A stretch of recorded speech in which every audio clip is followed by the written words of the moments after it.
Alléluia.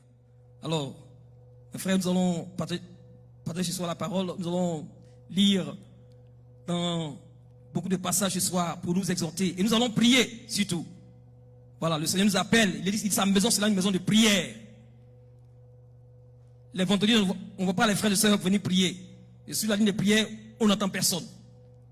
Dieu nous appelle à la prière. L'église est une église de prière. L'église de Jésus-Christ est une église de prière. Ce soir, mon thème est de parler de... Jésus a dit que vous êtes le sel de la terre, la lumière du monde. Alors nous allons voir ce soir les caractéristiques du sel et de la lumière. Nous avons reçu le Seigneur pour faire de grandes choses. Et c'est pourquoi il a envoyé son esprit, l'esprit de grâce. Il faut comprendre que d'abord que l'un des buts, l'un des objectifs de base de l'Église est de développer une forteresse pour l'évangélisation. L'un des objectifs de base de l'Église est de développer une forteresse pour l'évangélisation. L'Église est là, l'Église doit être une forteresse pour l'évangélisation. On doit évangéliser. Une Église ne peut pas rester des années et le nombre n'évolue pas. C'est pas bon. L'Église doit croître, elle doit évoluer, elle doit grandir, elle doit se développer. Les fidèles doivent se reproduire. Tout ce que Dieu a créé se reproduit. La reproduction spirituelle est vraiment importante. Et l'Église aussi doit se reproduire. L'évangélisation est la base de l'appel que nous avons reçu. L'évangélisation, Dieu nous appelle, chacun de nous, à évangéliser. Parce qu'il y a beaucoup de personnes qui sont dehors, qui ne connaissent pas Jésus-Christ. Mais Dieu nous a fait grâce de le connaître. Il a fait la grâce de le connaître. Et nous aussi, nous devons aller annoncer l'évangile. Nous devons faire connaître le royaume de Dieu aux gens qui sont dans ce monde, qui n'ont pas encore Jésus-Christ. D'autres sont tenus en captivité par l'ennemi. D'autres sont dans les synagogues diaboliques que le Seigneur veut arracher. Mais c'est vous et moi qui va envoyer pour aller prier pour ces gens-là. Nous devons faire connaître l'amour de Jésus-Christ, l'amour sacrificiel que Jésus a manifesté pour que ces âmes soient sauvées. Et ça, c'est vraiment le cœur du Père. Le cœur du Père pour nous les chrétiens, au travers de la vie de Jésus, c'est vraiment d'être le sel et la lumière. On va ce soir les caractéristiques du sel. D'abord, regardons dans Matthieu 5, c'est ce que Jésus a dit. Matthieu 5, versets 13 à 16. Et c'est Jésus qui parle. Jésus parle et il dit: vous êtes la lumière, vous êtes le sel de la terre. Mais si le sel perd sa saveur, avec quoi la lui rendra-t-on? Elle ne sert plus qu'à être jetée dehors et foulée aux pieds par les hommes. Vous êtes la lumière du monde. Une ville située sur une montagne ne peut être cachée. On n'allume pas une lampe pour la mettre sous le boisseau, mais on la met sur le chandelier et elle éclaire tous ceux qui sont dans la maison. Que votre lumière luise ainsi devant les hommes, afin qu'ils voient vos bonnes œuvres et qu'ils glorifient votre Père qui est dans les cieux. Alors mes frères, il est vraiment important ce que Jésus a dit ici, et il parle à ses disciples, qu'il était vraiment important. Il a dit que le sel, si le sel perd sa saveur, avec quoi? Ça sert à quoi? Ça ne va, si le sel perd sa saveur, imaginez, quelqu'un ne peut pas une sauce, et puis bon, il a mis le sel, mais il n'y a rien, on ne sent même pas le sel. Regardez comment le goût va être vraiment fade. Jésus caractérise les chrétiens ici comme le sel et la lumière. Mais frère, il est vraiment important que nous puissions savoir que la tâche du Saint-Esprit dans la vie des disciples les a permis vraiment d'être vraiment le sel et le sel de la terre et la lumière du monde. Et c'est pourquoi Jésus aussi nous a donné cette tâche. Il dit: vous êtes là, le sel de la terre et la lumière du monde. Et le plus grand besoin des chrétiens aujourd'hui, c'est l'action, ou bien je peux dire la manifestation du Saint-Esprit en nous et au travers de nos vies. Alors, sans le Saint-Esprit, vraiment, les chrétiens ne peuvent pas vraiment être ce sel que le Seigneur recherche. Et c'est être cette lumière que le Seigneur recherche. Mais nous avons été appelés à être le sel et la lumière. Dis à ton frère, tu es le sel de la terre. Alléluia. Dis à ton frère, ta soeur, tu es le sel de la terre. Et tu es la lumière du monde. Alléluia. Et il faut comprendre que le Saint-Esprit en nous, nous transforme intérieurement et extérieurement, afin de nous changer à la nature de Jésus-Christ. Et c'est le travail du Saint-Esprit. Le Saint-Esprit il a besoin d'œuvrer dans la vie de chacun de nous. Parce que sans le Saint-Esprit, on ne peut pas vraiment faire la volonté de Dieu. C'est lui qui nous amène à être vraiment le sel et la terre et la lumière de ce monde.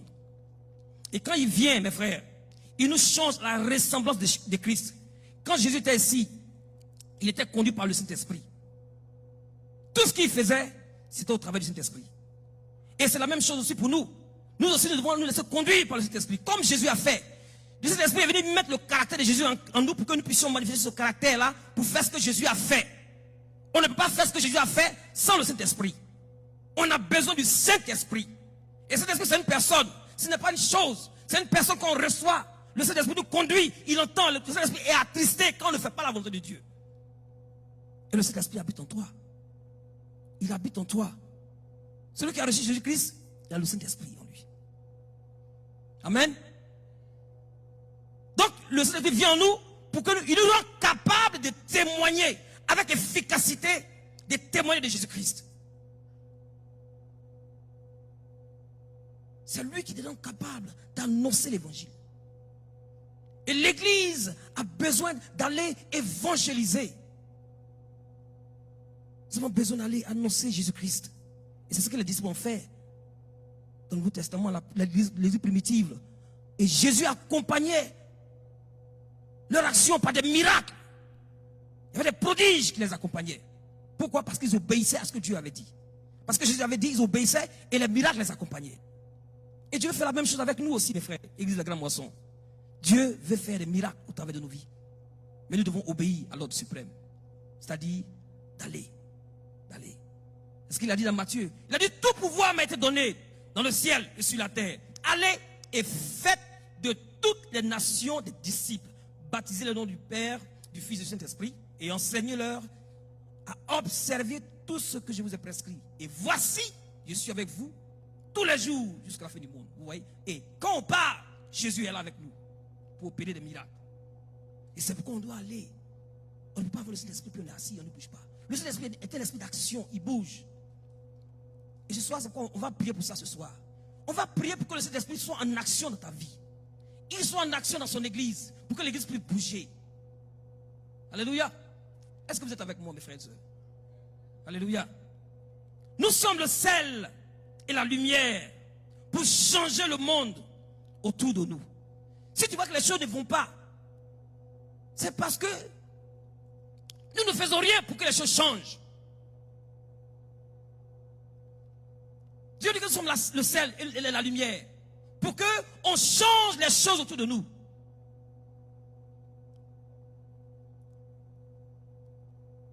Les satanistes, c'est eux qui dirigent les choses. C'est-à-dire qu'ils ont pris tout. Et les chrétiens sont là, nous sommes là pour subir. Pourquoi? Parce que nous dormons. Parce que nous n'allons pas évangéliser. Mais Dieu nous a donné le pouvoir pour annoncer l'évangile. C'est ça notre force, mes frères. Si on annonce l'évangile qu'ils sont sauvés, mais l'ennemi sera vaincu. Et on va vivre vraiment paisiblement sur la terre. Mais la raison pour laquelle nous vivons paisiblement, c'est vrai que l'ennemi est là, mais c'est parce que nous aussi nous ne faisons pas notre travail. Qui est de quoi? D'évangéliser. Alléluia. Lorsque nous sommes à Christ, quand on reçoit Jésus-Christ, ça veut dire que nous sommes une nouvelle création. Les choses anciennes sont passées. Voici, toutes choses sont devenues nouvelles. Donc, en tant que chrétien, quelles sont, mes frères, les caractéristiques du sel en tant que chrétien? Qu'est-ce que nous devons faire? Regardons ensemble ce que le sel fait. Regardez quelques exemples du sel. Il est dit ici, nous sommes dans le monde, mais nous ne sommes pas du monde. Regardons ensemble. Alléluia. Premièrement, le sel est un élément essentiel pour la vie. Le sel est un élément essentiel pour la vie. Le sel est à la fois conservateur et et aussi il préserve, il renforce le goût. Le sel conserve et renforce le goût. Et le sel ralentit le développement des microbes. Et quand il y a une situation, pour soigner certaines personnes, on a besoin de mettre le sel, que ça ralentisse le progressement des microbes. Le sel pur ne peut pas perdre sa saveur. Un sel qui est vraiment pur ne peut pas perdre sa saveur. Mais celui qui est contaminé ne peut pas vraiment être efficace. Mais celui qui est pur, il est efficace. Il est efficace. Il peut donner le goût qui est nécessaire à la sauce. Alors Dieu nous appelle à être le sel. Le sel pur, c'est comme un chrétien qui se purifie des choses de ce monde, qui se purifie des souilles de ce monde et qui peut être vraiment efficace entre les mains du Seigneur. Le sel qui est pur, c'est comme un chrétien qui se purifie, qui se sanctifie, qui se met à l'écart, comme on a vu tout à l'heure par le chant. Vraiment, Dieu, il est notre Dieu, il est saint. Le sel qui est pur, c'est un chrétien qui est sanctifié pour que Dieu puisse agir au travers de sa vie. Mais si ce chrétien-là, c'est un chrétien charnel, c'est tout ce qui est de la chair là qui l'anime, il ne peut pas être vraiment efficace entre les mains du Seigneur. Et si l'église aussi est charnelle, elle ne peut pas être vraiment efficace entre les mains du Seigneur. Dieu veut qu'on soit vraiment des chrétiens purs. Son église doit être pure pour qu'elle puisse être utile entre les mains du Seigneur. Alléluia. Alors, nous devons être le sel dans notre accoutrement, comment on s'habille, dans nos comportements, dans nos manières d'agir. C'est pourquoi il dit d'être le sel. Dans tout ce que nous faisons, on doit voir vraiment le caractère de Jésus-Christ. Dans nos paroles, on doit voir le caractère de Christ en nous. Parce que nous sommes chrétiens. Chrétien, ça veut dire petit Christ. Et s'il n'y a pas ce caractère, c'est que notre sel est vraiment contaminé par les choses de ce monde. Nous ne devons pas perdre notre saveur et ne pas perdre le but. Notre but qui est d'arrêter la corruption. Par nos vies, les gens qui ne sont pas en Jésus, quand ils voient la manière dont nous vivons, ils voient la manière dont nous nous comportons, ils vont se dire, mais ceux-là sont un peu différents. En tout cas, peut-être que je vais chercher à être comme eux. Peut-être que ça va changer ma vie. Vous voyez. Donc, le sel pénètre et ça arrête la corruption. Nous sommes les chrétiens dans ce monde pour pénétrer les coins et pour arrêter la corruption. Regardons ensemble l'exemple de notre Seigneur Jésus-Christ. Vous voyez, Jésus, tout ce que le Seigneur nous demande de faire, c'est parce que lui-même il a fait. Jésus ne va pas demander quelque chose de faire, il ne va pas demander de faire quelque chose que lui-même n'a pas fait. C'est pourquoi il est venu sur la terre pour nous montrer le chemin. Alléluia. Regardons ensemble. Après que cette femme, après qu'elle ait découvert qui était vraiment Jésus, elle a laissé, la Bible dit qu'elle a laissé sa cruche, et puis elle est allée dans la ville pour dire aux gens de venir voir un homme qui lui a dit tout ce qu'il avait fait. La Bible nous dit que les gens là sont sortis pour voir Jésus. Et elle leur a donné, elle a été vraiment l'instrument, elle a donné la soif à ces gens-là. Regardez ensemble dans Jean 4, à partir du verset 39, si vous suivez. Jean 4, 39. Jean 4, 39, on lui dit quoi? Plusieurs Samaritains de cette ville crurent en Jésus à cause de cette déclaration formelle de la femme. Il m'a dit tout ce que j'ai fait. Aussi, quand les Samaritains vinrent le trouver, ils le prièrent de rester auprès d'eux. Et il resta là 2 jours. Un beaucoup plus grand nombre crut à cause de sa parole.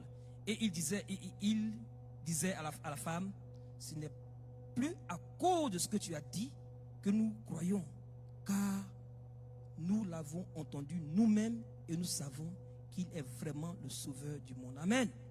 Vous voyez cette dame? Jésus est venu lui parler. Ses yeux ont été ouverts. Elle a vu qu'il était Jésus. Et elle n'a pas resté là. Elle est allée dans la ville. Elle allait manifester le sel pour dire, elle est devenue évangéliste pour annoncer Jésus. Et quand les gens ont entendu, les gens sont allés voir. Parce qu'elle allait dire quelque chose. Imaginez-vous s'il ne disait rien. Qu'elle avait dit que bon, de toute façon, il m'a sauvé, au moins c'est fini. Mais elle allait. Mais à cause d'elle, parce que du fait qu'elle est allée pour leur dire qu'ils sont venus, eux même ils ont entendu, la Bible dit qu'il y a un grand nombre de personnes qui ont été sauvées. Vous voyez, Dieu aussi nous appelle à faire comme cette dame-là, qui est allée, qui n'est pas restée silencieuse, mais qui est allée et parler de Jésus-Christ. On doit aller annoncer l'évangile. Moi, c'est vraiment quelque chose, vraiment de nos propres forces, on ne peut pas le faire. Si le Saint-Esprit n'est pas en nous, ça va être vraiment difficile d'aller même de dire que quelqu'un, à une personne que Jésus t'aime, Jésus veut te sauver. Mais si le Saint-Esprit est en toi, tu ne peux pas fermer la bouche. Tu ne peux pas t'asseoir. Tu vas bouger et tu dois aller parler. Alléluia. Alléluia, gloire à Jésus. Voilà, donc, l'amour de Jésus n'avait pas de barrière. C'est vrai que cette femme était samaritaine, lui était juif. Mais l'amour, Jésus a tendu la main à cette dame.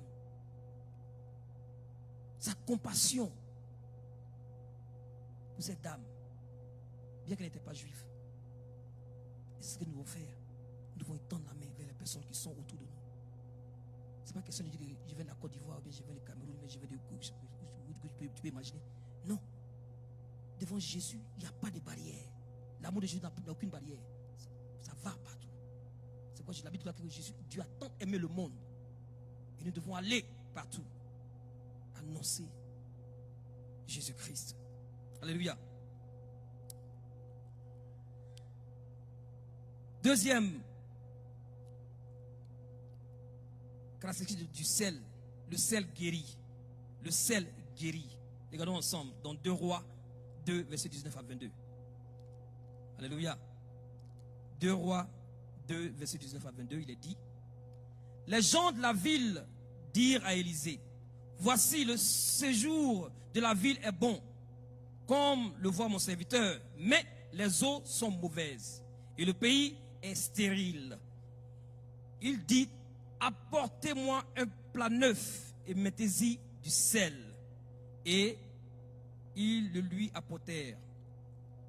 Il alla vers la source des eaux et il y jeta du sel et dit: ainsi parle l'Éternel, j'assainis ces eaux, il n'en proviendra plus ni mort ni stérile. Et les eaux furent assainies jusqu'à ce jour, selon la parole qu'Élisée avait prononcée. Amen. Alors on voit ici l'utilisation du sel, de ce plat nouveau qui a purifié l'eau. Le sel purifie. Et nous, en tant que chrétiens, nous devons être ce sel pour purifier les choses autour de nous. Le Seigneur a restauré l'eau qui était empoisonnée. La Bible dit que c'est comme s'il y avait la malédiction qui était là. Mais l'homme de Dieu est venu par sa parole. Dieu a agi au travers de sa parole. Et il a pris le sel qui a purifié l'eau qui était amère. Et tout ce qui était stérile avait disparu. Amen. Alléluia. Comme le prophète, nous aussi, nous sommes des instruments de guérison. Nous sommes des instruments de guérison entre les mains du Seigneur pour apporter la guérison. Jésus a dit dans Marc 16, verset 17 à 18: voici les miracles qui accompagneront ceux qui auront cru. En mon nom, ils chasseront les démons, ils parleront de nouvelles langues, ils saisiront des serpents, s'ils boivent quelques breuvages mortels, il ne leur fera point de mal. Ils imposeront la main aux malades et les malades seront guéris. Alléluia. Donc nous sommes des instruments de guérison. Jésus nous appelle à manifester ce sel-là. Par nous, bien aimés, les gens vont recevoir la guérison. La guérison. Les gens qui sont malades, qui souffrent. Et c'est des chrétiens. Dieu veut utiliser des chrétiens. Mais souvent les chrétiens sont assis et ils ne bougent pas. Mais sache que tu es un porteur de miracles. Tu as la guérison, le Dieu de guérison en toi pour apporter la guérison à des gens qui sont autour de toi, qui ont besoin d'être guéris. Et tu dois bouger. Alléluia. Troisième caractéristique du sel. Le sel favorise la paix. Le sel favorise la paix. Marc 9, versets 50 à 51, il est dit: le sel est une bonne chose, mais si le sel devient sans saveur, avec quoi l'assaisonnerez-vous? Ayez du sel en vous et soyez en paix les uns avec les autres. Mes frères, la méditation de la parole avec le Saint-Esprit produisent en nous le caractère de Jésus, le caractère de paix. C'est-à-dire que ça produit en nous le caractère de paix. Il nous permet vraiment d'agir comme Jésus a agi. Vraiment de pouvoir conserver cette société. Nous vivons dans un monde vraiment qui est pourtant pourri, qui va vraiment à la dérive. Mais si nous avons ce sel en nous, mes frères, nous pouvons, mes frères, être vraiment ce sel-là pour conserver et préserver cette société dans laquelle nous vivons. Et la parole de Dieu, c'est sa parole de Dieu qui produit ce caractère en nous, produit le caractère de vie, de sainteté, de vie, une vie pieuse qui glorifie le Seigneur. Jésus a dit, ayez du sel en vous, soyez en paix avec tous les autres. Si le sel est sans saveur, Jésus dit, il ne sert plus qu'à être jeté dehors et foulé aux pieds par les hommes. C'est-à-dire, ce sel n'a plus d'efficacité. Il est sans saveur. Il ne peut pas vraiment donner gloire au Seigneur. Mais il y a aussi des chrétiens qui sont vraiment des chrétiens salés, sont trop salés. Et quand c'est comme ça, c'est pas bon. Il y a des chrétiens salés. Moi, une sauce vraiment qui est salée là, vraiment, ça te dérange la tête.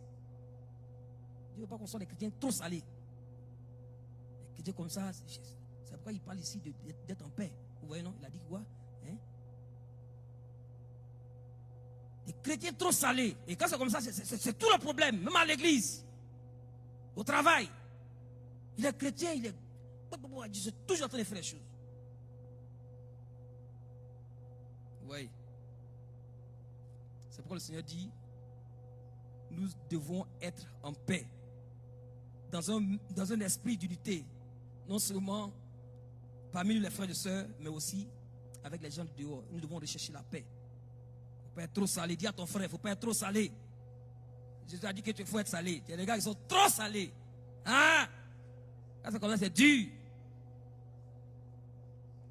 Voilà. Elle a bien comprendre, il ne faut pas être trop salé. Voilà. Souvent, dis à ta femme aussi, il ne faut pas être trop salé. Mais ton mari, les maris sont trop salés. Alléluia. Nous sommes des enfants de paix. Nous sommes des enfants de paix. C'est pourquoi Jésus a dit que si vous entrez dans une maison, déclarez que la paix soit dans cette maison. Alléluia. Voilà. Le chrétien qui n'est pas trop salé, il est animé par la paix de Dieu. Déclare seulement la paix. Alléluia. Quatrième caractéristique du sel. Le sel est pur. Ça exprime la justice. Le sel donne la saveur. Regardez ensemble dans 2 Corinthiens 2, versets 17 à 15. Je vais plus vite pour qu'on puisse prier parce que je veux qu'on prie ce soir, mes frères. Alléluia. Donc 2 Corinthiens 2, 15 à 16, il est dit, nous sommes en effet pour Dieu une bonne odeur de Christ parmi ceux qui sont sauvés et parmi ceux qui périssent.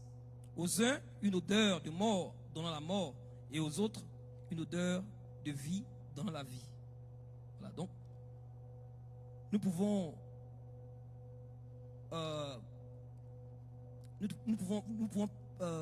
nous devons vraiment être ce sel-là qui donne vraiment la soif à ces gens-là.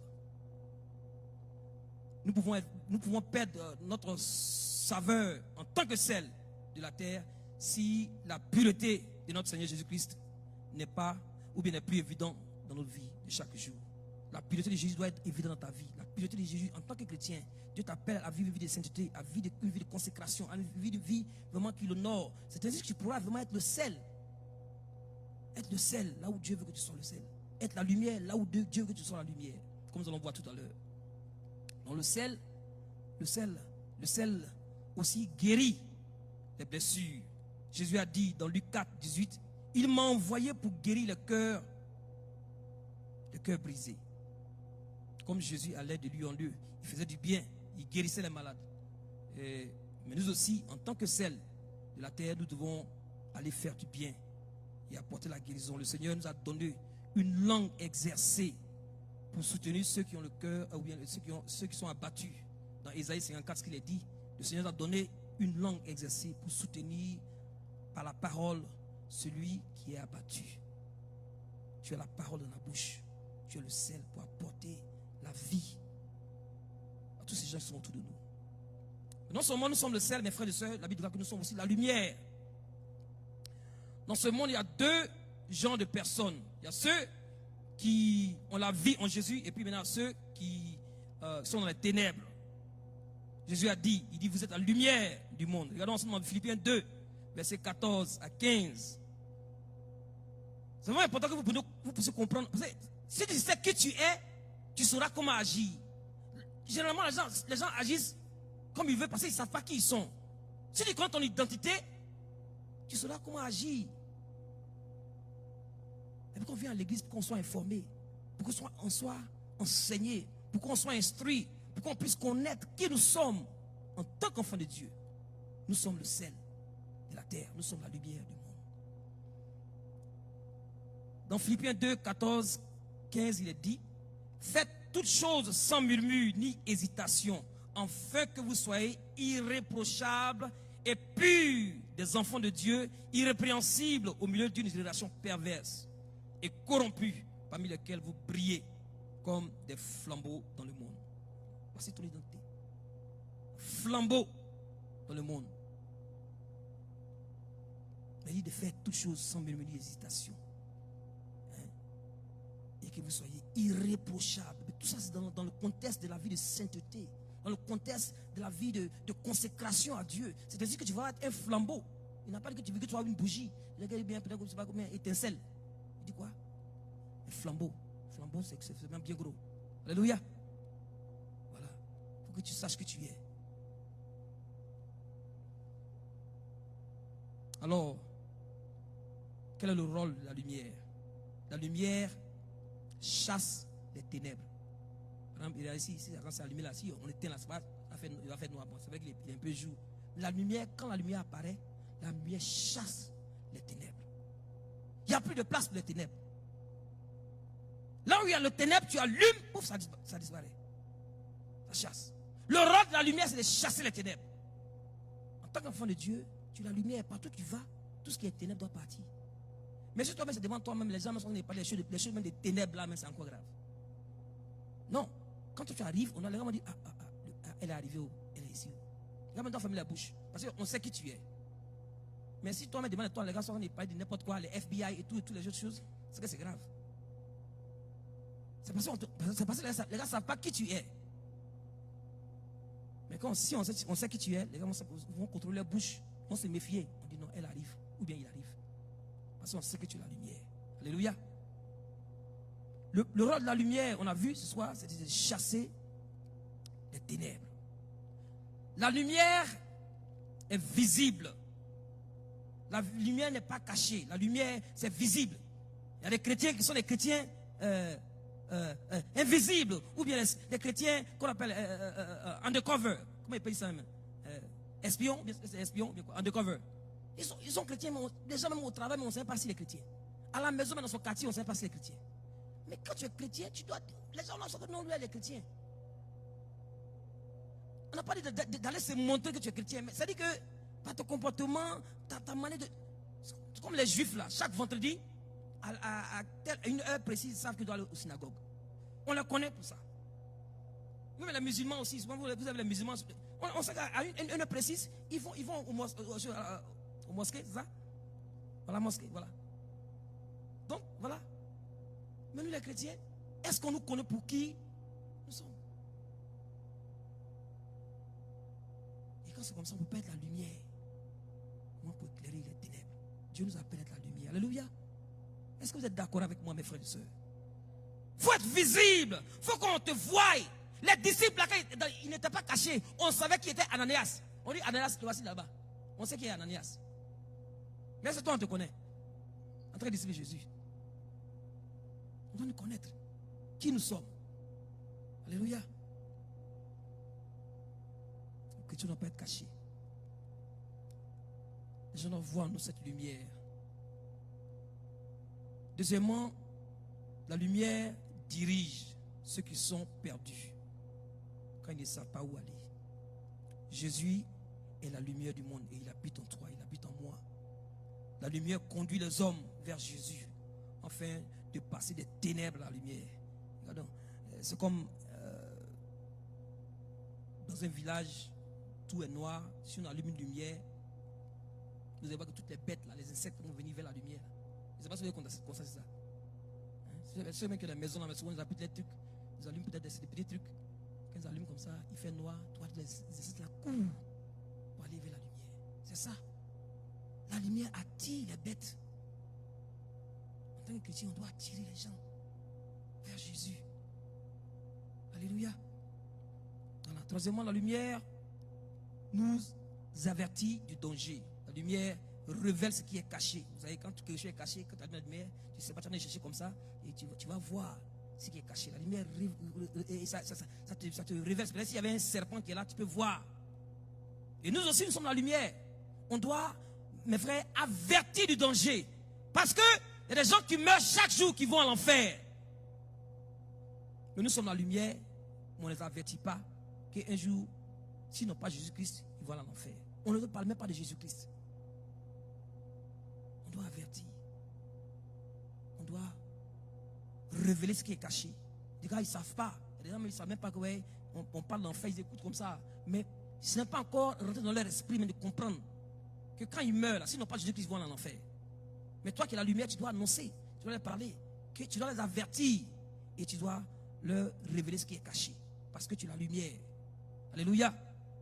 Nous devons luire dans ce monde parce que nous sommes des enfants de lumière et marcher dans la lumière afin d'avertir ceux qui sont encore dans les ténèbres parce qu'il y a l'enfer qui est réservé pour ceux qui ne connaissent pas Jésus-Christ.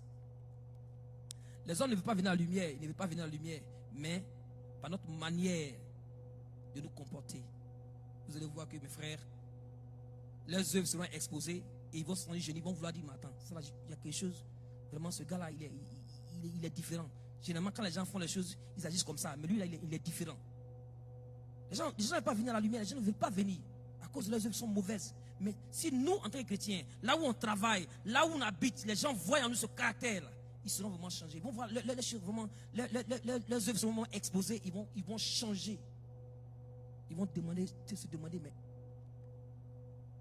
là où tu vas là, l'église où tu vas là, c'est où? Est-ce que je peux venir là-bas un jour? Mais c'est parce que tu manifestes la lumière en toi. Alléluia. 1 Pierre 2, 9, il est dit, vous au contraire, vous êtes une race élue, un sacerdoce royal, une nation sainte, un peuple acquis, afin d'annoncer les vertus de celui qui vous a appelé des ténèbres à la lumière. Vous avez une tâche. Dieu nous a pris des ténèbres. Il nous a transférés dans le royaume du Fils de son amour, le royaume de lumière. Et c'est pour un but. Tu es dans la lumière, tu dois manifester cette lumière. Tu dois marcher dans la lumière. Tu dois être visible. Tu dois avertir.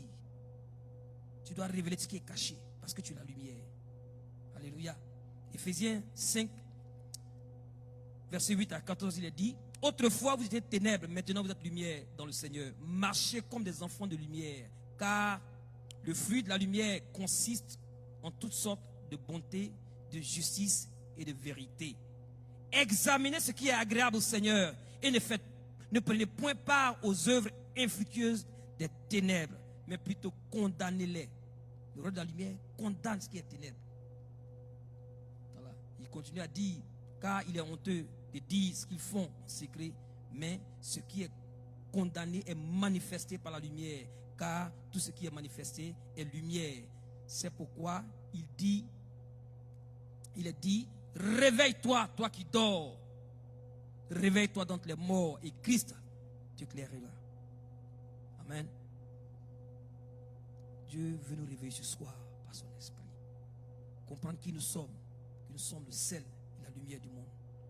On doit ne point prendre part aux œuvres infinies des ténèbres, mais nous devons condamner ces œuvres des ténèbres. En conclusion, pour que nous puissions prier, il est dit dans Philippiens 2, 13 à 16, il est dit, ainsi frères, ainsi mes frères bien-aimés, comme vous avez toujours obéi, travaillez à votre salut avec crainte et tremblement, non seulement comme en ma présence, mais bien plus encore maintenant que je suis absent. Car c'est Dieu qui produit en vous le vouloir et le faire selon son bon plaisir. Faites toutes choses sans murmure, ni hésitation, afin que vous soyez irréprochables et purs des enfants de Dieu, irrépréhensibles, au milieu d'une génération perverse et corrompue, parmi lesquelles vous brillez comme des flambeaux, dans le monde portant la parole de la vie. Alors on va se lever ce soir pour prier, mes frères, comme je vous avais dit tantôt. On va se tenir debout, vraiment nous approcher du Seigneur avec un cœur vraiment sincère. Et demander pardon au Seigneur pour toute notre négligence à être le sel, à être la lumière. Demandez pardon au Seigneur parce que Dieu veut nous rétablir, il veut nous restaurer, il veut nous utiliser. Il veut que par nos bouches, des gens qui n'ont pas encore reçu Jésus-Christ puissent recevoir Jésus-Christ. Il veut que par nos actions, ceux qui n'ont pas encore Jésus-Christ puissent recevoir Jésus-Christ. Alors on va s'approcher du Seigneur ce soir. Père, je t'adore, adore, je te donne ma vie, je t'aime. Tu vas t'approcher de ton Dieu ce soir avec un cœur sincère, demander pardon. Alors prions ensemble, mes frères et sœurs, au nom de Jésus. Seigneur, nous venons ce soir avec un cœur repentant. Nous te demandons pardon pour toute négligence, Seigneur, de la parole, notre Dieu. Tout ce que nous avons fait qui ne t'a pas glorifié, toute négligence d'annoncer ton évangile. Seigneur, nos cœurs ont été envahis par les choses de ce monde. Nos cœurs ont été remplis par la convoitise de la chair, la convoitise des yeux, l'orgueil de la vie, les choses, Seigneur, qui nous ont distraits. Notre Dieu, nous venons ce soir implorer ta miséricorde, Seigneur, éternel des armées. Pardonne nos offenses, pardonne nos iniquités, nos transgressions. Père de gloire, pardonne-nous, notre Dieu. Nous venons ce soir avec un cœur repentant te demander pardon, Seigneur, toute négligence, Seigneur, notre Dieu, à ta parole. Seigneur, pardonne-nous ce soir dans ton amour, éternel des armées. Oh, aie pitié de nous dans ta grâce, Seigneur. Et sanctifie-nous, sanctifie nos cœurs, sanctifie nos âmes, lave-nous, notre Dieu. Et que ton esprit prenne la place, ton esprit prenne le contrôle de nos cœurs, ton esprit prenne le contrôle de nos pensées. Seigneur, conduis-nous dans la volonté du Père, Saint-Esprit. Que l'action du Saint-Esprit soit mise en évidence dans nos cœurs, au nom de Jésus-Christ. Oh, merci, Seigneur. Merci pour ta grâce encore ce soir. Merci pour la purification de nos péchés. Merci pour le sang de Jésus qui nous sanctifie. Au nom de Jésus. Alléluia, au nom de Jésus. Alors tu vas prier, demander au Seigneur de t'équiper de la puissance du Saint-Esprit pour que tu sois vraiment utile comme les apôtres pour annoncer la parole. Alors prions ensemble, mes frères et sœurs, élevons la voix au nom de Jésus-Christ. Élève la voix et demande au Seigneur de t'équiper par son esprit, de t'équiper, en fait d'être utile entre les mains du Seigneur. Seigneur, équipe ton église, Seigneur notre Dieu. Seigneur, je prie que tu équipes ton église, équipe chaque personne, Seigneur, ici présente.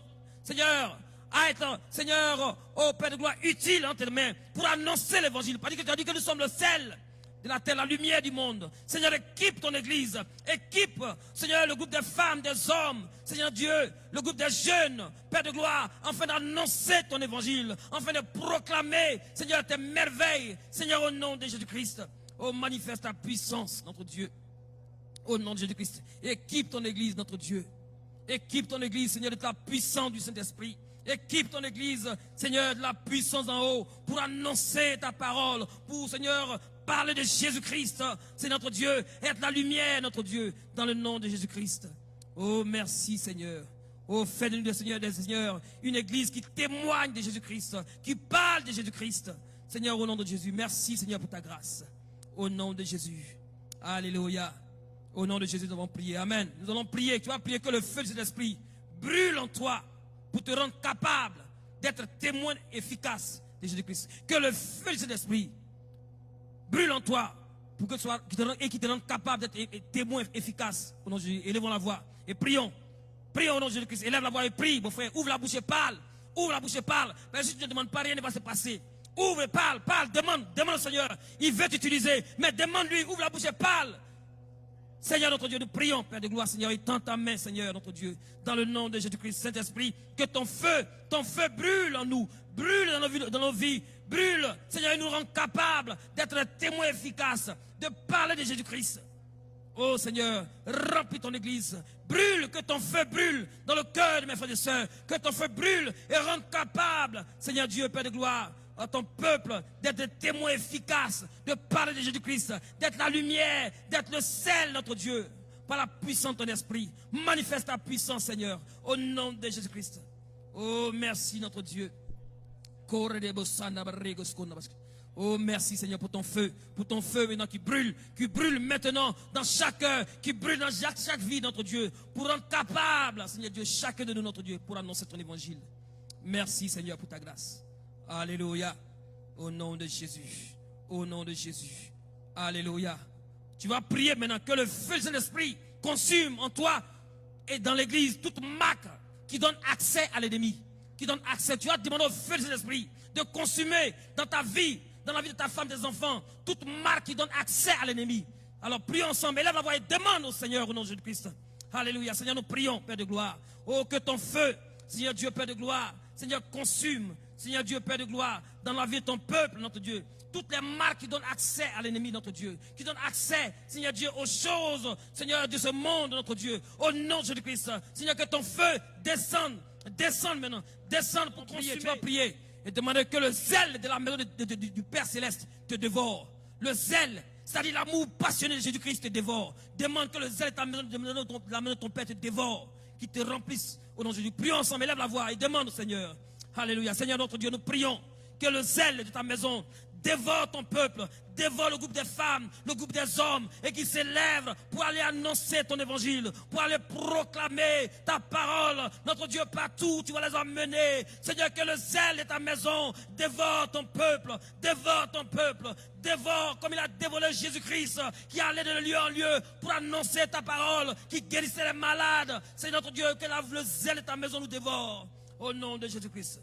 Oh, merci notre Dieu pour ta puissante main dans la vie de ton peuple, Seigneur. Alléluia. Au nom de Jésus-Christ. Oh Seigneur, rends ton peuple bouillant pour annoncer la bonne nouvelle. Rends, Seigneur Dieu Père, ton peuple bouillant pour, Seigneur, proclamer ta parole autour de notre Dieu, dans le nom de Jésus-Christ. Oh, merci Seigneur pour ta grâce. Sois béni notre Dieu. Au nom de Jésus, nous allons prier. Amen. Alors nous allons donner prière, tu vas prier que le feu du Saint-Esprit brûle en toi, dans la vie des frères et des sœurs, et consume tout ce qui est timidité. Tout ce qui est timidité, tout ce qui te rend timide. Mais souvent, les gens sont très timides. Voilà, que le feu du Saint-Esprit consume tout ce qui est timide en toi. Au nom de Jésus, élevons la voix, au nom de Jésus-Christ. Alléluia. Seigneur, je prie, Père de gloire, que ton feu descende maintenant et consume tout ce qui est timidité dans la vie de ton peuple. Oh Seigneur, tu nous as donné un esprit de force et de sagesse, notre Dieu, d'amour, notre Dieu, éternel, pour proclamer ta parole. J'ai détruit dans la vie de ton peuple tout ce qui est esprit de timidité. Que ton feu descende maintenant, consume maintenant tout ce qui est timidité dans le nom de Jésus-Christ. Amen. Nous allons remercier le Seigneur maintenant pour ce sujet de prière, pour ce qu'il a fait. Au nom de Jésus. Alors bénissons ensemble le Seigneur. Remercie-le parce que tu as reçu maintenant. Tu as rempli sa force. Tu as rempli son esprit. Seigneur, nous voulons te dire merci. Merci encore pour chaque sujet de prière qui sont montés vers toi.